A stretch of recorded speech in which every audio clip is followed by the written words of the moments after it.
Hello and welcome to another Cliff Reviews art house. This time I'm reviewing the film Restless, directed by Hart. So I hadn't heard very much about this film and I didn't really know what to expect. It's not amazing, it's not going to get anyone very excited about watching it, and it's not especially original, but I did find it a very enjoyable watch. It's definitely a kind of horror film, although it's not got any traditional horror elements. The horror is the impact of having nightmare neighbours and the internal hell that this creates for the person living next door. But it also has hints of comedy and a kind of fairy tale fable element. The film has a great opening with dramatic classical music. Our main character Nikki is stressed and we have what appears to be a Goodfellas type situation, digging a grave, possibly a body in the boot. This is a moment that we'll come back to later in the film, but it gives us a little taste of what might be to come. It's a really compelling opening. This starts out as a kind of social realist drama.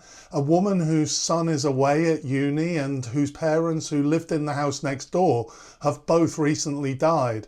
She's in a demanding caring job and she seems to relax by making cakes and listening to classical music.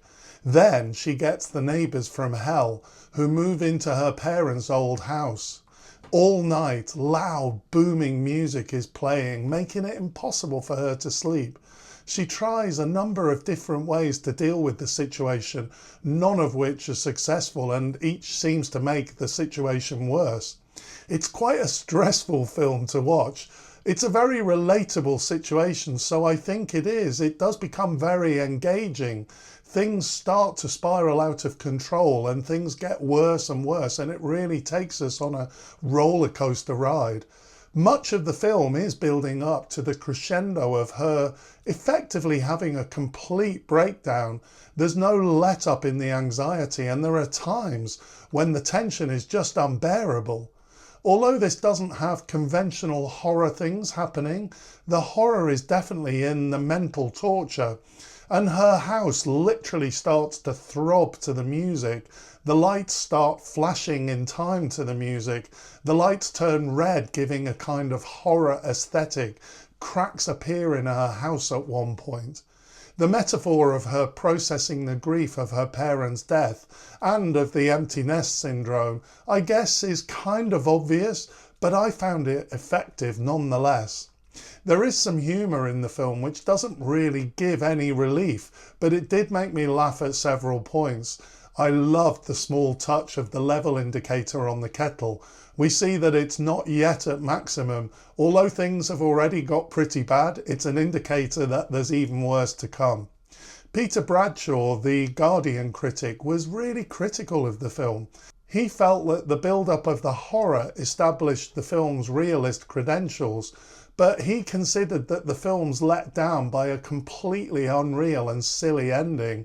I really disagree with him. In my review of Mike Leigh's Hard Truths a little while back, I made the point that I found that that film left us in the hopelessness of the story. And I do find this with all Mike Leigh's work. There's rarely any hope in the end. He leaves his characters swamped in their difficult situation. Presumably Bradshaw would have preferred Restless to have ended in the realism. But I think that what he calls the unreal and silly ending is what makes the film really good. It does become like a fable, a fairy tale. It has horror realist elements, but it actually works well for not leaving us in a realist pit. This isn't a film that will blow you away, but it's a great, well-acted, well-written, tight 90-minute gripping story.